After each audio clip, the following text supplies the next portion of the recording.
Good morning, class 8. So now we are going to deal with fertilization, pregnancy and childbirth.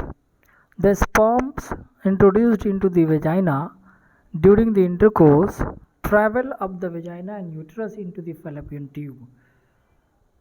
क्या होता है कि जो स्पर्म है वो वेजाइना के अंदर इंटरकोर्स के समय डाला जाता है and then it travels to the uterus and finally to the fallopian tube, जो कि ओविडक्ट है उसका नाम, वहाँ तक ये पहुँचता है।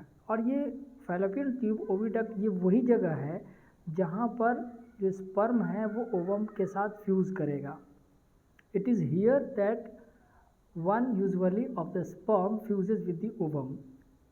स्पर्म बहुत सारे होते हैं लेकिन उसमें से एक जो है वो फ्यूज़ करेगा ओवम के साथ और यहाँ पर फर्टिलाइजेशन टेक प्लेस होगा। आप जानते हैं फर्टिलाइजेशन क्या था? मैंने पिछले वाले वीडियो में बताया था कि fertilisation is fusion of sperm and ova and then after fertilisation the zygote is formed. ये जाइगोट जो है वही एक फाइनली एक सेल बनता है that divides repeatedly and travels to the uterus. ये कई बार डिवाइड करता है, डिवाइड करते करते करते करते एक फाइनल रूप लेता है और फिर वो यूटरस पे जाके अटैच हो जाता है। It gets attach to the wall of the uterus and forms the embryo. अब जो ये अटैचमेंट हो गया फ्यूज़न के बाद, अटैचमेंट होने के बाद अब ये यहाँ से थोड़ा ना ग्रोथ लेगा। इस टाइम इसको कहते हैं एम्ब्रियो, यानी द टाइनी बेबी, बेबी का छोटा रूप। ठीक है। The cell of the embryo divide and differentiate into different types to form tissues. अब ये डिवाइड करेगा, डिवाइड कर करके नए नए टिश्यूज़ बनाएंगे और यही टिश्यूज़ धीरे धीरे ऑर्गन फॉर्म करना शुरू करेगा। मीन्स हाथ बनेगा, पाँव बनेगा, सर बनेगा, है ना, वो पूरा उसका शेप लेना शुरू कर देगा। तो अब ये जब सारा पूरा फैमिलियर बेबी का जो शेप ले लेगा, इस टाइम में अब इसका नाम एम्ब्रियो से चेंज होकर के क्या हो जाएगा? फीटस। ठीक है। अब ये जो फीटस है ये यहाँ पर अब सिर्फ क्या करेगा? ग्रोथ लेगा। ये देखिए, आप ये फिगर देखिए, फिगर में आप देखेंगे अंडा है, उसके अंदर न्यूक्लियस है, एक सेल है, स्पर्म आ रहा है और उसके साथ फ्यूज़ कर रहा है। देखिए सेकंड फिगर में क्या है? One sperm comes in contact with the egg और वो उसके साथ फ्यूज़ करके इंटर कर जाता है अंदर। Sperm nucleus fuses with the eggs nucleus और उसके बाद फर्टिलाइज्ड एग जो कि जाइगोट होता है वो फॉर्म करता है और फिर वो बेबी का शेप लेगा जो बड़े वाले फिगर बी में दिख रहा है ना। अब देखिए लिखता है बुक, आगे पढ़िए। The wall of the uterus has a rich supply of blood vessels from which the growing embryo draws nutrition। यानी जो यूट्रस का वॉल है वहाँ पर ब्लड की बड़ी ज़्यादा सप्लाई रहती है। जो ब्लड वेसल्स हैं वो काफ़ी ज़्यादा वहाँ पर होती हैं जहाँ से जो एम्ब्रियो है उसको न्यूट्रिशन मिलता रहता है। Nutrients and oxygen passes into the embryo through a structure called placenta. Placenta एक स्ट्रक्चर है जिसके थ्रू न्यूट्रिशन, ऑक्सीजन, ये सारी चीज़ें एम्ब्रियो को मिल रहा होता है। It carries waste material from the embryo on to the mother's blood and it is connected to the embryo by umbilical cord.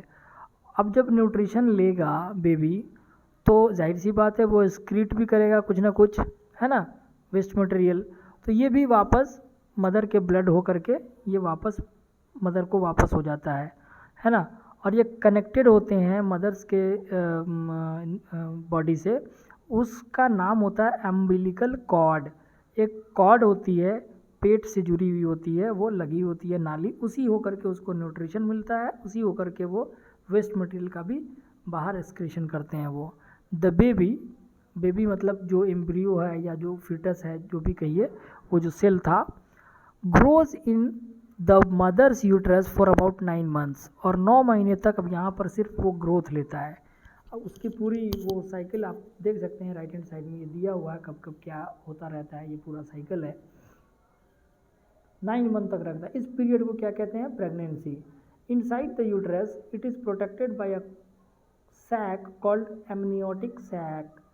amniotic sac एक गद्देदार सैक होता है जिसके अंदर से बहुत अच्छा क्या बोलते हैं उसको, फ्लूइड होता है, जिसके ऊपर बहुत बेबी एकदम बहुत सॉफ्ट उसमें वो मूव करता रहता है. Inside the uterus it is protected by a sac called amniotic sac.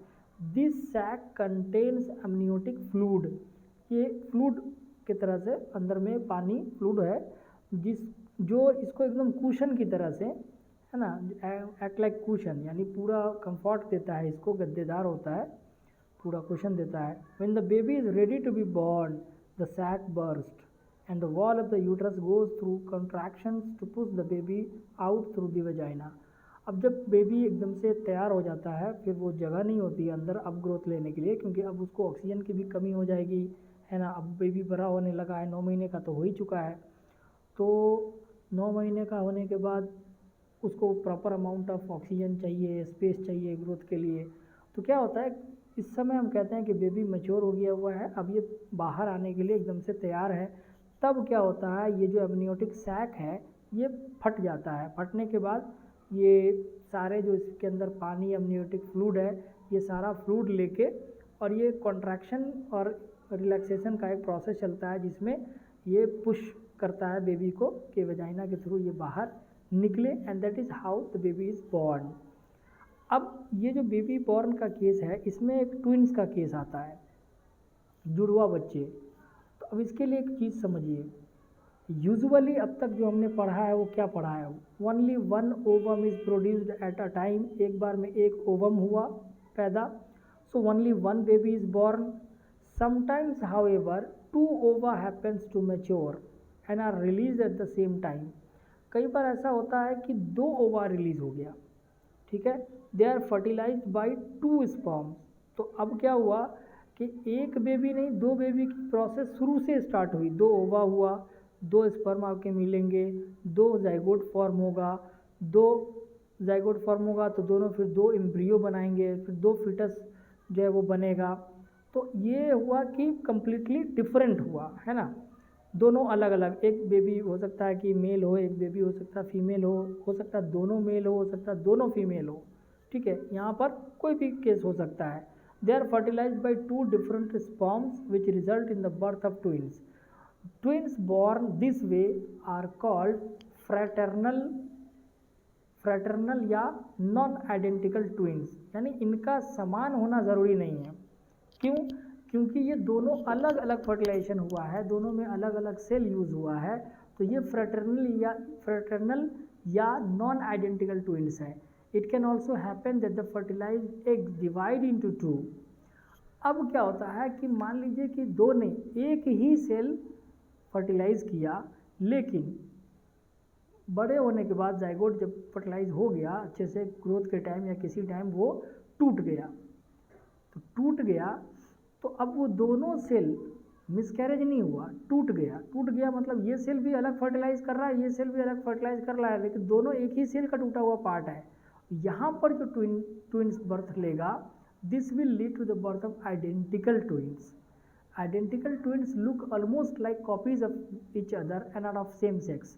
यानी ये तो एक ही सेल का बना हुआ था ना, एक ही जाइगोट था जो टूट गया, तो वो जाइगोट अगर मेल बेबी देता तो अभी टूट गया तो दोनों मेल ही का पार्ट है, दोनों मेल ही बेबी जन्म देगा या दोनों फीमेल होगा. लेकिन यहाँ पर अलग अलग नहीं हो सकता, इंडिपेंडेंट नहीं है. ट्विंस आइडेंटिकल होंगे, इसमें सेम सेक्स के होंगे, आइडेंटिकल होंगे. Fraternal twins are similar as any other siblings and need not to be of the same sex. तो फ्रेटर्नल वाले सिमिलर होंगे, जैसे भाई बहन सब साथ एक जैसे चेहरे के होते हैं वो होते हैं. लेकिन ट्विंस का मतलब है एक तो ये सेम सेक्स के होंगे, या तो दोनों बेबी बॉय होंगे या दोनों बेबी गर्ल होंगे. दूसरा, इनके बीच में काफ़ी सारी समानताएं होंगी, जैसे हम लोग सुनने को मिलता है ना, इसको चींटी काटो तो उसको दर्द होता है टाइप, तो ये भी हो सकता है, लेकिन ये आइडेंटिकल में होगा, ठीक है. Now we have menstrual cycle. देखिए, it is a 28-day cycle. When a girl reaches puberty, either of the ovaries release an ovum into the fallopian tube once in every 20 days or so. और सो इसलिए कहा कि 28 day का cycle होता है, but ये person to person differ करता है, किसी का 30 दिन, किसी का 28 दिन, किसी का 32 दिन, मतलब किसी का 24 दिन में ही हो, तो ये पर्सन टू पर्सन डिफ़र करता है, but this is normally of 28 days, है ना। दिस इज़ कॉल्ड ओवुलेशन, इसको ओवुलेशन कहते हैं। जब अंडे रिलीज होते हैं ओवरीज में, इस पीरियड को क्या कहते हैं, ovulation. When this happens, the uterus starts preparing to receive and nourish the embryo. जब ओवुलेशन होता है ना, तो यूट्रस अपने आप को तैयार करने लगता है कि अच्छा ओवुलेशन हो गया है, अब जो है जाइगोट जो है हमारे पास आके जुड़ेगा, है ना, एम्ब्रियो जो है हमारे वॉल से आके अटैच होगा, इसलिए वॉल क्या होता है, थिक होने लगता है और वहाँ पर ब्लड की सप्लाई बढ़ने लगती है, इसलिए कि अब तो यहाँ पर बच्चे का नॉरिशमेंट और ये सारी चीज़ें होंगी तो ब्लड की सप्लाई बढ़ती है, उसका जो वॉल होता है वो थिक होने लगता है ताकि उसको हम कुशन दे सके और उसको संभाल सके। If the ovum does not get fertilised, तो अगर अभी तक ये हुआ कि अगर फर्टिलाइज हो जाएगा तो यहाँ से तो बर्थ का केस चलेगा जो हम देख चुके पीछे। अब मेंस्ट्रुअल साइकिल का केस तब आता है जब ये फर्टिलाइजेशन नहीं हो, एग को, ओवम को स्पर्म ना मिले, तो अब ये जो एग आया था इस एग का क्या होगा, इस ओवम का क्या होगा। Now it is expelled through the vagina, ये डिकम्पोज होते हैं, फर्टिलाइज अगर नहीं हुए तो ये डिकम्पोज होते हैं, ख़राब होते हैं और फिर इनको वेजाइनल ओपनिंग के थ्रू इनको बाहर कर दिया जाता है। And together with it is expelled the lining of the uterus and the blood, जो अभी हमने कहा ऊपर कि वॉल ऑफ द यूट्रस जो है वो थिक होता चला जाता है, तो वहाँ पर नए टिश्यूज़, वहीं नए ब्लड सेल्स, वेसल्स, वो सब जो आते हैं ये सब डिकम्पोज होकर के और अभी वो वेजाइनल ओपनिंग से ये सब ब्लड के ज़रिए निकल जाएंगे बाहर। This is called menstruation.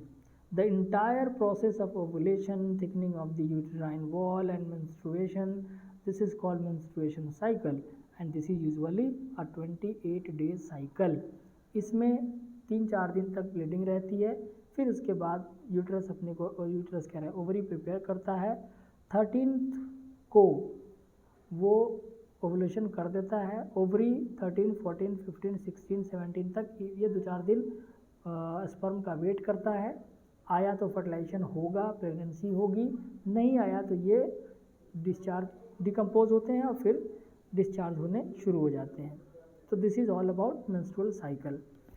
Now our next topic is secondary sexual characters. Secondary sexual characters में अगर आप देखें तो many physical and emotional changes occur in boys and girls around the age when they attain the puberty. अब आप पहले ही पढ़ चुके हो कि बॉयज़ जो है लगभग जो है वो 13, 14 या 15 में जाकर के उन एज में उनको जो है स्पर्म इजैकुलेशन का केस आता है, प्यूबर्टी आती है, लेकिन उसके साथ साथ ऐसे बहुत सारे इमोशनल और फिज़िकल चेंजेस हैं जो उसके बॉडी में आते हैं, ठीक है। इसी तरह से गर्ल्स में है कि वो 12 से 14 के बीच में उनका मेंस्ट्रुएशन साइकिल शुरू होता है। And these are the indications that the body is ready to reproduce, है ना, रिप्रोडक्शन के लिए उनका बॉडी रेडी है, बट वो मेचोरिटी नहीं रहती है। इसलिए हम लोग कहते हैं कि यार 10-12 साल के बच्चे को क्या शादी ब्याह करना, 18 साल की एज गवर्नमेंट ने फिक्स किया हुआ है कि ठीक है आप मेच्योर हो गए, आपका बॉडी तैयार है रिप्रोडक्शन करने के लिए, but you may not be physically और मेंटली प्रिपेयर्ड फॉर दैट, है ना। तो इस पीरियड को एडोलेसेंस पीरियड कहते हैं, which is associated with a great deal of physical and mental growth. इस स्टेज में आकर के बच्चे के अंदर बहुत सारे इमोशनल चेंजेस आते हैं, फिजिकल चेंजेस आते हैं और ये चेंजेस ही कहलाते हैं सेकेंडरी सेक्सुअल कैरेक्टर्स। प्राइमरी क्या हुआ, जो सेक्सुअल ऑर्गन्स हैं वो, और ये सेकेंडरी कैरेक्टर्स हैं। Generally girls attain puberty between 11 to 14 years and boys between 13 to 16 years. Puberty is marked by the onset of menstruation in girls and the production of sperm in the boys. It is also associated with several external physical changes known as secondary sexual characters, जो कि मैं आपको समझा चुका हूँ। Now in the case of girls, the secondary sexual characters are enlargement of the breast, जो breast size होती है वो बढ़ जाती है, widening of the pelvic girdle, hip bones वगैरह उनकी चौड़ी हो जाती है, growth of hair in the pubic region and armpits, growth of hair होने लगता है ना, उनके जो आर्म पिट बगल में बाल है वहाँ, फिर प्यूबिक रीजन पे पेट के नीचे जो बाल होती है वहाँ, इन सब जगहों पे बाल आने लगते हैं। In case of boys the characters are deepening of the voice, voice जो है काफ़ी कड़ा होने लगता है। एंड लैरिंग्स का ग्रोथ, यहाँ पर जो एडम्स एप्पल है जिसको बोलते हैं, आप देखिए अपने दाढ़ी के नीचे जो गला है जहाँ पर, वहाँ पर आप देखिएगा एक इनलार्जमेंट ऑफ लैरिंग्स का एक हड्डी होता है बाहर की तरफ निकला हुआ। Growth of hair on face that is moustache and beard, ये सब आने लगते हैं। प्यूबिक रीजन और आर्मपिट दोनों में कॉमन है। Enlargement of the penis and scrotum, तो ये सब चीज़ें बढ़ने लगती है। And increase in the muscle mass, और देखिएगा वो हट्टा कट्टा होने लगेगा, उसके मांस जो है बॉडी पे है, जो देह हाथ चौड़ा होने लगता है। ये सब चीज़ें हैं जो ये दिखाता है कि the boy is going to reproduce. What cause the body to go through these changes? That is what we will discuss in the next section. Endocrine system हम आगे पढ़ेंगे, इंडोक्राइन सिस्टम नेक्स्ट वीडियो में, उसमें हम लोग देखेंगे कि आखिर ये चेंजेस कैसे आते हैं, what are the hormones that are responsible for this. ठीक है, ओके।